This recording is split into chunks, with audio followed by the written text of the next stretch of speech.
مناسبة سير سلا لو سو agaasibay laguna qabtay hoolka shirarka Al-Xarabeyn ayaa shalay lagu qabtay magaalada Ceeriga sidoo kalena waxa halka shahaadooyin sharafeed lagu gudoonsiiyay 14 arday oo ka qalin jibisay dugsiga Al-Xarabeyn waxaana munaasabadan ka soo qayb galay barasaab ku xigeenka gobolka Sanaag ahna kusimaha barasaabka gobolka guddiga waalidiinta ardayda iyo marti sharaf kale xafladan oo ahayd mid lagu sii sagootinaya ardayda ka qalin jibinaysay dugsiga Al-Xarabeyn oo gaarayay ilaa 14 arday ayaa waxa ugu horeyn halkaasi ka hadlay maamulaha dugsiga Cabdalla Sheekh Axmed Yuusuf wuxuuna yiri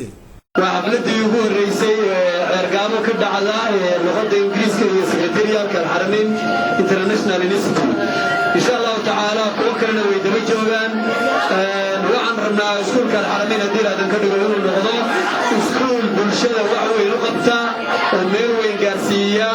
oo baahidooda aqooneed ha qabtira waxay isna halka ka hadlay Caaqil Carab Ismaaciil kuna booriyay ardaydan inay sii wataan waxbarashadooda isagoo amurahaas ka hadlayna wuxuu yiri inta maanta qaadatay shahaadada waxa laga rabaa inay waxbarasho ay jirayaan waxbarashadooda sii wataan inta kalena inay ku tayato baa laga rabaa oo ay gaadho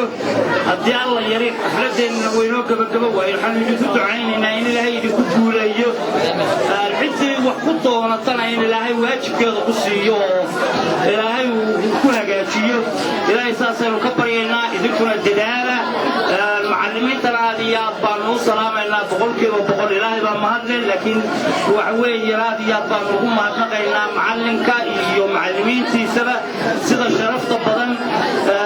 aqoonta badan uu soo bandhigay ama maanta ay ugu qalin jabiyeen ardaydiisii sidoo kale qaar ka mid ah ardayda ka qalin jabisay dugsiga Al-Xarabeyn ayaa iyana dareenkooda ku soo bandhigay halkaasi magacaygu waa Cabdishiin Jaamac Jariil waxaan ahay arday ka mid ah ardayda ka qalin jabisay barafadkan runtii aad iyo aad baan u faraxsanahay inaan ka qaato barafka shahaado taasoo soo bandhigaysa aqoontaydii iyo waxbarashadii aan bartay waxaan aad iyo aad maanta maalin laba ilaawana taasoo aan ku qiyaasayo maalintii ugu farxad badnay maalmahayga soo maray iyadoo dhowr jeer hore aan qaatay shahaadooyin haddana maanta lama qiyaasi karo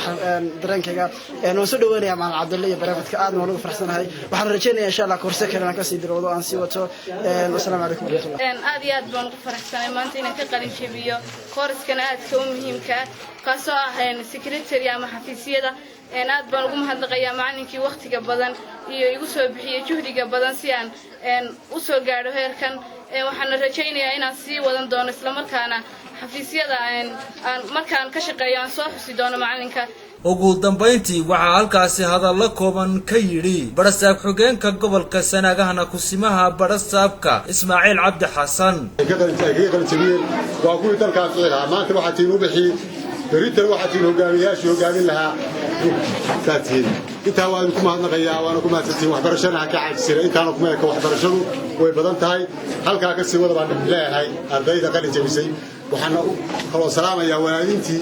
حاجات السي وصوتي يا معلمينتي وأنتوا وحكم هتسين لذلك أو كلام أرضي ذا وحنا كنت نعمل دجال قفكي وحبرته إلى الحق يسوي وقفكي جدار كتفين أنا والله من نقول تاسوا من بلان هذا أنت عندك شو هذا شو أنت لفتنا بحنا نورلاين وحنا كل كرجال لا يقفكي وحبرتين وحسه لكن سببك أخبار جدار كبرنا كسوقع إلى الوحدة وقت كسر شغل تبعنا وساعة جلية إلى أخبار اللي وحبك المس gabagabadiina waxa uu barasaabku shahaadooyin sharafeedkoodii guddoonsiiyay ardaydii ka qalin jabisay dugsigan